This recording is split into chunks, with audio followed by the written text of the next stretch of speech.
Morning class. Today we're going to talk about the four documents used in planning. The first one will be the schemes of work. This is a summarized forecast of work which the teacher considers adequate for his or her class to cover within a given period. And here is the format of preparing a schemes of work. On the schemes of work we have two sections. The first one is the administrative part, and now the second one is the body. The administrative part contains the name, the admission number, the institution, the subject, the syllabus topic, the level, the class, the term, the number of students, the date of preparation, and the date of revision, and the subtopic. And now the body contains the week.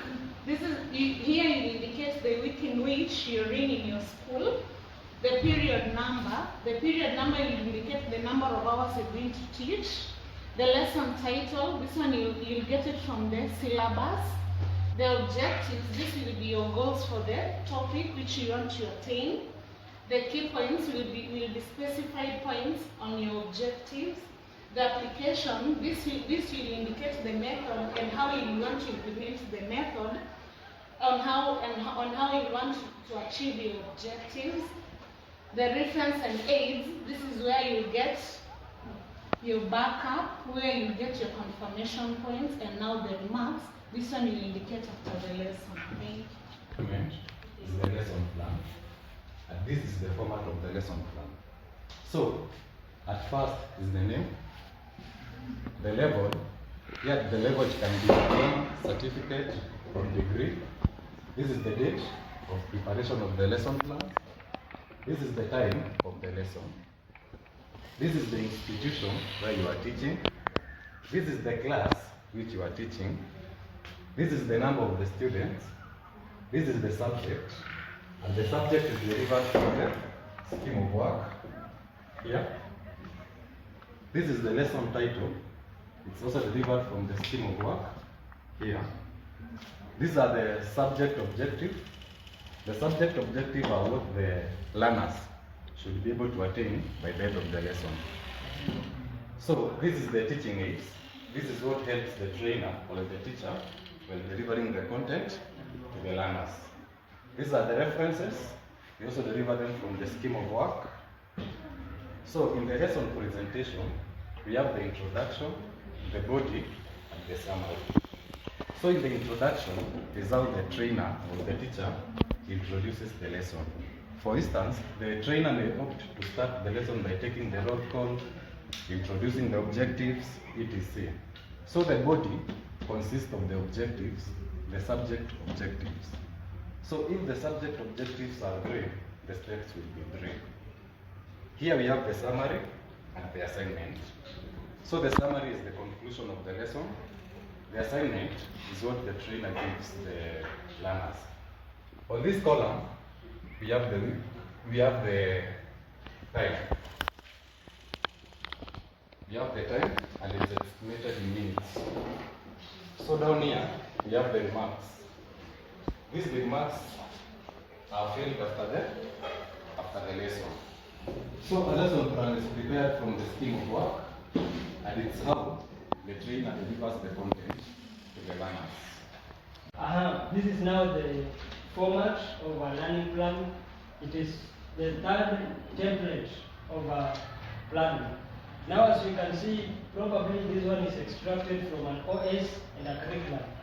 This format of ours, as we have prepared, we have a unit of competence which is always extracted from an OS. We have the name of the trainee, we have the institution, the date of preparation. We also have the number of trainees, and then we also have the unit code, which is also extracted from the unit from the OS. We also have the admission number and the level. For our case, maybe you can say level maybe 4, 5, or 6, 7. Then we have the date of revision. Then we have also the class. You must in case indicate in which class you are maybe preparing this material for. We also have the skills or job for our case. This one is extracted from the unit of description from the OS. We also have the benchmark or the criteria to be used, which is also extracted from the elements in the OS. Again, we also have the week here. You must indicate which week, then session number.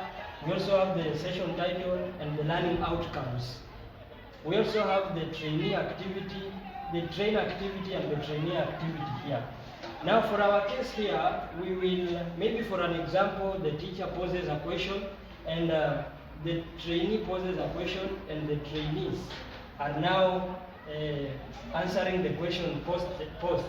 We also have the resources or the references. These ones are now the materials which are which you are going to use to prepare for the session, for the learning plan. We also have the learning checks and the assessments. And then we also have the reflection and the date, which is the remarks. You must have to make your remarks after you have already prepared all this or after you have finished the lesson.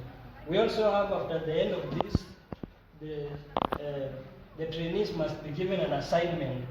We here at the end of the day or at the end of the learning plan, you must give them the assignment, and then the teaching aids. These ones are now the materials or the methods in which you are going to employ to make a learning plan successful. Thank you very much. Have a blessed day.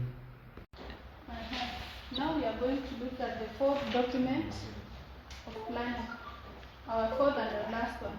This is the session plan. And in session plan, we have some of the administrative part whereby you have to write the date,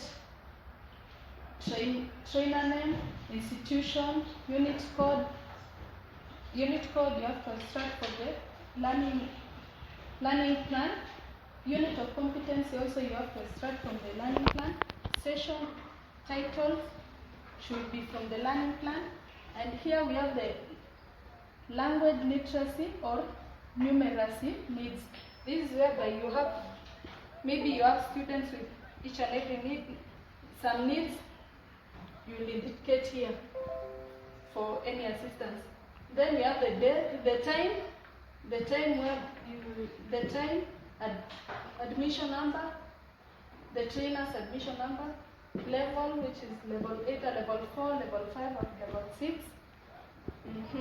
Then we come to the learning outcomes. The learning outcomes are the learning outcomes is what the trainee, by the end of the session, should be able to tackle. We have the resources. Resources and reference are the things they'll guide you during your session. Safety and requirements as per OSHA. Here we have the session presentation. And in session presentation, we have three parts: the introduction part, session delivery, and session review. And introduction part is whereby the trainer is introducing the class, putting the class into order, taking roll calls, and etc. It should be also always 5 minutes, not more than 5 minutes. In session delivery, is whereby you have the time indicated, trainer activities, trainee activity, learning checks. In the time, it should always be in minutes. Here you have your steps, and the steps are the learning outcomes. The trainee activities, what the trainee will be doing at a certain time. Trainer activities, what the trainees are doing at a certain time. Here we have, after that, we have the session review. And in session review is whereby you are just reviewing your session. After that, you give out the assignments. After assignments, you reflect on your session. And this is the end of our group presentation, Group XY. Thank you.